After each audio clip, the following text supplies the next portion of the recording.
Good morning, first of all, and of course, thanks very much for inviting me to speak at this seminar. It's always a pleasure to be at this island, and it is again. Before I go into the subject of my presentation on preparing serial World Heritage nominations, I want to tell you something about the Netherlands and about our World Heritage policy. So that is the first part, and then we go into serial nominations. You probably know where we are, the Netherlands, bordering the North Sea, but most of foreigners forget that we also have 6 small islands in the Caribbean, and they play a major role in the story I'm going to tell and our World Heritage policy. But the Netherlands is rather a small country. We are about half the size of this island, but although small, we have 16 million people, and you see some of them here. The young lady in white on top is our new queen, so you can imagine why we want to stay a kingdom. Apart from the people, you may know the Netherlands from some other things, whether it's Heineken or Van Gogh, whether it's the Anne Frank diary, or Philips, whether it's the tulips or the canals. This is about the Netherlands. But apart from this, we also have 9 World Heritage sites, and we are proud of them, and you're welcome to visit them. We go through them very shortly. First of all, the first World Heritage site that we had was an island inhabited for more than 6,000 years, abandoned in the 19th century due to storms and surges on the sea, but then the land was reclaimed in the 20th century, and we have, as we call it, an island on the dry. And it's expressing the struggle of the Dutch against the sea. Our next World Heritage site was the defense line of Amsterdam, military defenses, using and controlling water to defend the city. Next was the Caribbean port town and slave trade city of Willemstad on the island of Curaçao, north of Venezuela. And of the same year is the mill network in Kinderdijk Elshout. Next came Wouda Steam Pumping Station, the largest and still operating steam pumping station in the world. Then came Beemsterpolder, a land reclamation from the 17th century. And then came Rietveld Schreuderhuis, a modern movement style building in Utrecht, where I lived for so many years. And then finally, in 2009, our first natural World Heritage site, together with Germany, which is the Wadden Sea, and it hopefully will be extended with the Danish part of the Wadden Sea next year. And finally, well, you must have been waiting for it, the Amsterdam Canal District in 2010. So we have 9 World Heritage sites, but hopefully it doesn't stop with that. Since 2010, 2011, there are new developments at the national level. First of all, we started to make management plans for all these sites and to make retrospective statements of outstanding universal value. Nowadays, they are made at the moment that you're placed on the list of World Heritage, but in the past this wasn't done, and we have done that the last 2 years. Next to that, there was a new national policy document called Character in Focus in English. And this policy document gives a vision for heritage and spatial planning. And what it does, it integrates heritage conservation into spatial planning. And the advantage and the effect of it is that heritage has a place in front of the planning process, instead of finding out at the end of the planning process when decisions have already been made or almost been made, that you're being told what's going on. Now we are really in front of this process, and we are using spatial planning instruments. In this policy document, 5 cultural heritage aspects have been designed as national priorities, and one of them is World Heritage. And for this program, we have an amount of 24.5 million to be divided over these priorities. Then there is a third new development, and that was making a new tentative list about the same period as you did. What we did is we had a new tentative list being made that was based on an assessment of what we already had on the old tentative list. Then we had collected earlier applications for a tentative list, and they were somewhere in a drawer, and in this case they came out of the drawer. And then there was a call for new candidates, and then we had about 70, almost 70 sites that had to be decided upon. We had a committee to do the work, and we gave them a few criteria. One of them is look very closely to the global strategy of World Heritage. And this global strategy says we have to go to a credible and a balanced World Heritage list. And the World Heritage list at the moment is not balanced because the far majority is European, and a majority is town centers, and a majority is religious objects, while other categories are underrepresented. So what we said, we prefer to have natural sites or mixed sites.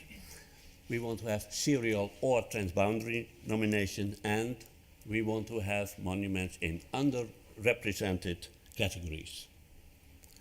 Next to that, we want to give special attention to the Caribbean part of the Netherlands, because they are not in Europe. And we want to take care of the Dutch themes. And I will come back to the Dutch themes for World Heritage a bit later.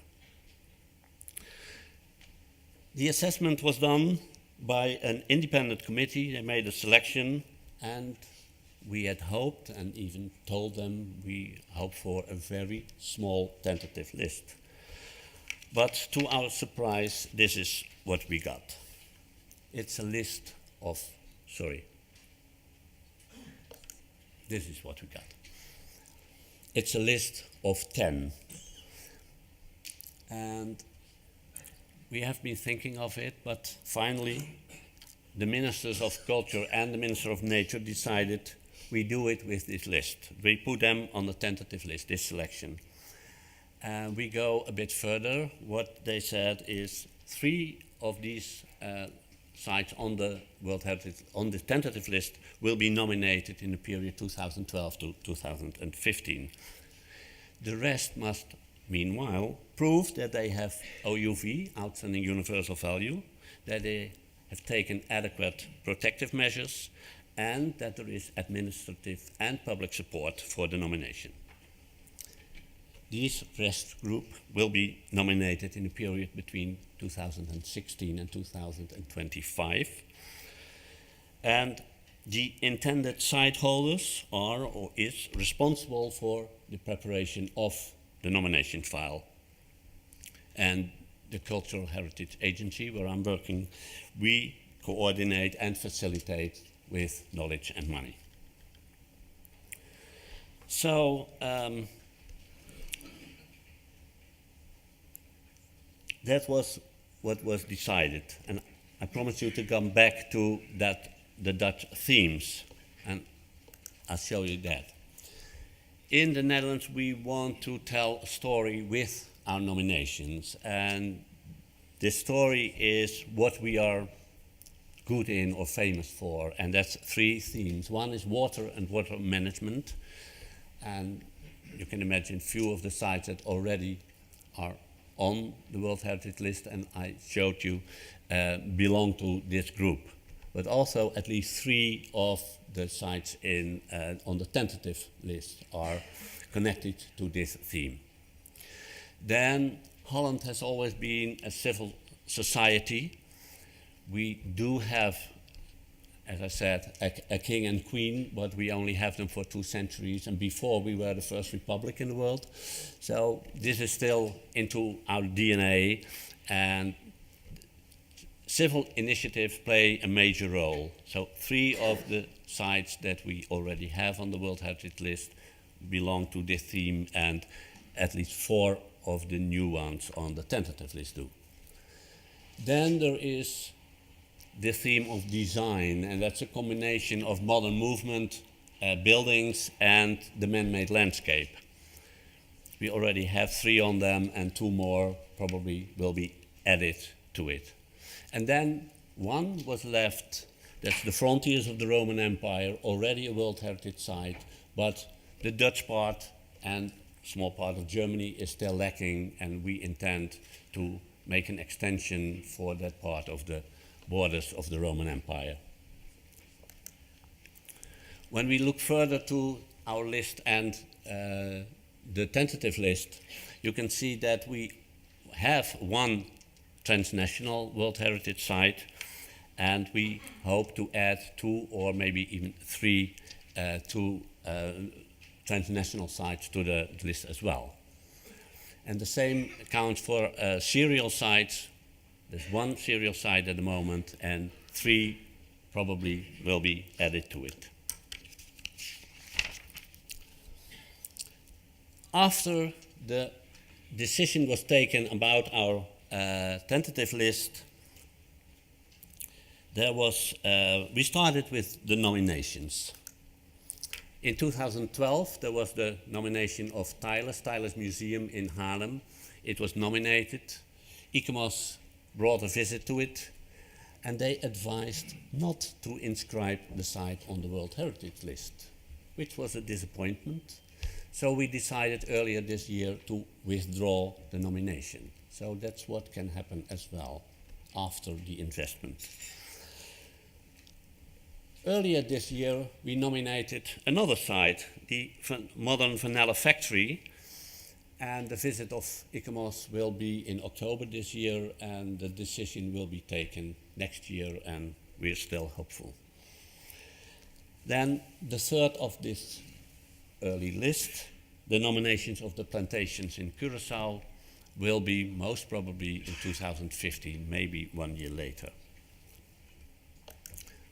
But that leaves us with 7 others. And we just recently proposed to our minister to give these 7 candidates 1 year, and they have to come up, report on whether they have a comparative analysis of the site and an OUV justification. They have to come up with boundaries and buffer zone, how it has been protected, if they have a functioning management system or are they working on it, and is there administrative and local support. This information we want to get the 1st of September next year, and then a committee of national and international experts will advise on whether to continue with a nomination or not, and the order in which we are going to nominate. So there is a chance by putting in this assessment round that sites that are on the tentative list at this moment will not be after next year. And we know more exactly which ones we are going on to until 2025.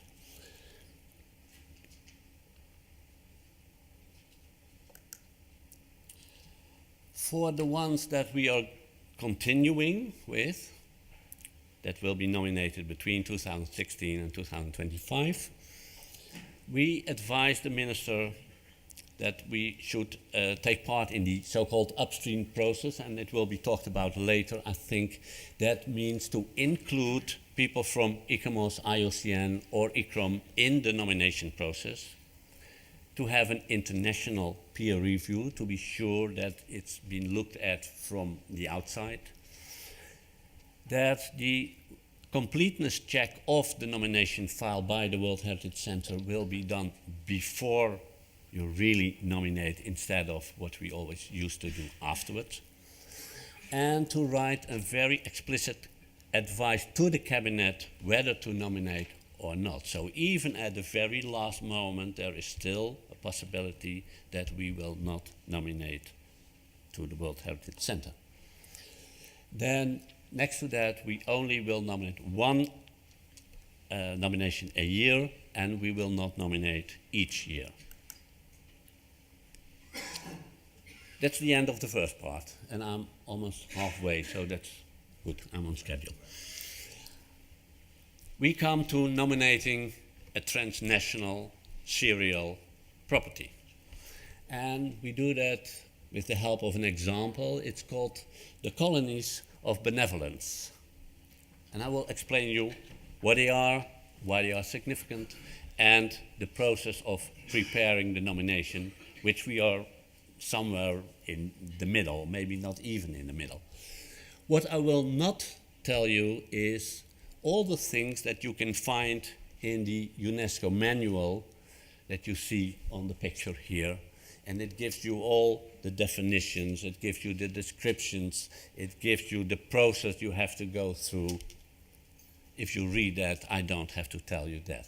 For the ones that do a natural nomination, there is also an IUCN manual doing almost the same, but natural sites, of course, are a bit different than cultural sites. The Colonies of Benevolence. Yeah, here we are. And we're going back in history to Napoleonic time, or I must say after Napoleon was defeated in Waterloo. The international powers wanted to have a big force north of France, and this big force was the new kingdom of the Netherlands, and it was Holland and Belgium together. But this new kingdom should be a strong power, but was a very, very poor country. And 10% of the population, it says here, it was poor depending on begging and charity. And on the other hand, in this country, 50% of the land was wilderness, and in the north of the Netherlands, in the province of Drenthe, it was even 2/3 of the surface was just wilderness, not being used. So then there came up a general called Johannes van der Bos. He had an idea. He said, we have to combine these things. He thought of a win-win solution. The towns will profit and the countryside will profit. What we do is we eliminate poverty from the cities, and we do it through land cultivation and make agricultural colonies. So what he founded was a society of benevolence, and this society wanted to build colonies. 4, 5. One of the stars is a double star in the north, which is now the Netherlands, and 2 in the south, which is now Belgium. And they had a combination of free and unfree colonies, the so-called free colonies that were made for especially families that were convinced to go there, but in a way they did it deliberately. But there were also unfree colonies. These people were not sent there very free. Might be, you might have heard of that before. They sent beggars, tramps and drunks, people with mental disorder, orphans, handicapped, and fallen women to these colonies. And that should become a success. 7 of them. And then history starts, and all these sites, all these colonies, had their own evolution. Important was the division of Holland and Belgium in 1830. So then there was another state controlling the area, and so development must have changed. And despite that, there are so many similarities between what happened in the Belgian colonies and the Dutch colonies. in 3 of them still are prisons nowadays, for instance. 1 in Belgium, 2 in the Netherlands. But also the way the agriculture developed in this area is very similar. So there is a differentiation between the colonies, but there is a lot of comparison at the same time. Here you see them on maps. You see the first one is the so-called twin colony, and the other ones do not differ very much in size. And the overall size is quite large, it's over 6,000 hectares. And now I just show you a few pictures that you have an idea what they look like. Flat agricultural land, and the buildings on it, they have heritage that is built by the Society of Benevolence. It's still existing in the Netherlands, and it still owns at least 2 colonies. Nearly all the land, nearly all the houses that are on it. And there is a heritage of that period, of course. There is heritage from the state architecture, because the states, as well in Holland as in Belgium, built these prisons and connected buildings. And there, of course, is a recent layer, and the interesting thing of the recent layer is they very often adapt it to the earlier building styles. Not always, but very often they did. So there is a continuation in that as well. And to prove that it's a landscape of memories, all of them have huge graveyards as well. This to give you an impression of what are these colonies about. Then what to do, because you want to nominate them as a World Heritage. The initiative to place the colonies on the World Heritage List, or at least on the tentative list, was taken by the Dutch province of Drenthe and 2 of the municipalities. And actually, these 2 colonies were placed on the tentative list, but we as State Party advised them that they should look at the other ones in Holland and the 2 colonies in Belgium, and that they start their research on looking at the whole group. And you can decide later on in the process whether you nominate all of them or whether there are reasons, for instance, authenticity, that you do not nominate all of them. But start your study with the whole group. And they understand the message very well, and within half a year, in December 2011, they had a memorandum of understanding agreed upon by all but 1 parties that were involved in this process.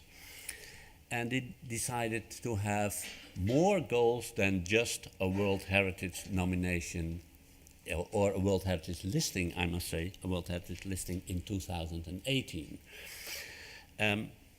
They immediately wanted to start working on common goals like protection, on marketing of the colonies, on gaining local support for the idea of becoming a World Heritage Site. And they said, we immediately have to set up a project organization and start with the idea. Half a year later, they made a charter, and in fact the charter reconfirmed what already was in the Memorandum of Understanding. But next to that, there also was an action plan, there was a project team and a project manager, and there was $500,000 budget for the nomination, with a division 2/3 for the Dutch parties and 1/3 for the Belgian parties. The organization that was set up, it had a steering group consisting of 1 Flemish minister, not a state minister, but the Flemish part of Belgium, 2 members of the provincial executive, a few mayors and aldermen. NGO was in it, Belgian managing NGO, and they come together twice or three times when necessary a year. And I've been at one of these meetings and they really all come. It's a 2-day meeting. They all come. They are very enthusiastic about the idea and they see very good opportunities to work together. So I think that's a very good start of a project like this. Next to that is the project group. It's consisted of civil servants and people from the NGOs. The state parties are in it as advisors for them, and they meet about 6 or 8 times a year. But under that are 2 working groups. One on the comparative analysis in OUV, I come into that, and a working group on communication and marketing. And then there are 6 so-called soundboard groups in the 6 different municipalities. And they invite NGOs, the lobby groups, the entrepreneurs, well, you can read them, all of them. They really want to take along all these people from scratch on, not only to inform, also to warn them, but also to listen and to take these people serious. They can bring in whatever they want, and it's good for the nomination itself, and the other way around. The nomination can be good for the people. So what they're trying to do is to make it a process that really gets support because everybody sees the advantage of the process. And another thing, of course, is planning of the whole thing. And they chose the year 2018 because that's 200 years after this Johannes van der Bos founded his Society of Benevolence. So they hope to be World Heritage Site in 2018. But, well, if they don't make it, no problem at all. But they have a long-term planning, a short-term planning, and they update it every year. They see, have we made it? So this is what we have to do the next year. Then I said they have these 2 working groups. One of them is doing the communication and the marketing, internal, external communication, brand awareness. Until recently, nobody in the Netherlands knew what the Colonies of Benevolence were. Now they know, even in Belgium. Books have been presented, and not only, you know, these serious heritage books, but also novels about both the colonies in Belgium as well as in the Netherlands, and they became rather popular. They are working on the marketing, and they both found ambassadors, figureheads for the projects, people that are very well known by the public as well in the Netherlands as in Belgium. The other side is the working group on the comparative analysis and the OUV. They're supervising the research that's done by consultants. They have theme group of experts, and that can be local experts as well as experts from universities or from wherever you can get them, so that they really know that they're doing a good job. In the end, when this is finished, because they're still in this process, they will start writing the nomination file. I have to go on a bit faster, I see. But this is important. What they are working on is this statement of OUV. And this is a very serious process, and it's a cyclic process that you will have to go on and on and on. You start with gathering the background information, and that's not only background information of the site, but also background information about the World Heritage Convention and about the operational guidelines and how you write a nomination file. When you have that, you can make a sort of first draft of OUV and the criteria that you want to nominate, and you start making a comparative analysis, because you need to know what you have to compare. But when you have made a comparative analysis on whether you are unique in the world on this issue, you may be necessary to revise your draft statement of outstanding universal value. And this process goes on and on. So when you go deeper, you go into attributes that make up the outstanding universal value. And you have to look at, have they authenticity? Is the whole thing of components that you have, is that a complete picture of what you want to nominate? Then you can decide about boundaries. When you have decided about boundaries, you have to come back to your draft of the OUV, because do they still fit? And this is a long process, and you have to go through, and after a few times, 3, 4 times, you will be sure whether, well, you will be sure whether you have OUV or not. And still, it's others who decide about it. Next to this process of defining OUV is the management plan. You have to think ahead what you want to write, and is the protection well done, and is the management system installed. When you have done that, then you start writing the nomination file, not before. For the colonies of benevolence, they are not this far. So for them, the management plan is of later concern. But they have been prepared. So in Belgium, the 2 colonies and 3 of the Dutch colonies have been designated as state protected areas. So that one work has been done. Next to that, there is this character in focus project, and that's why I mentioned this policy plan in the beginning, funded 180,000 extra money for preparing a common spatial value. And what's that? These colonies said, we have a shared history, we have common values, we need to protect them in a comparative way. So what they're doing now, exactly at this moment, is to analyze all the land use plans, look at all the spatial developments that are going on in these areas.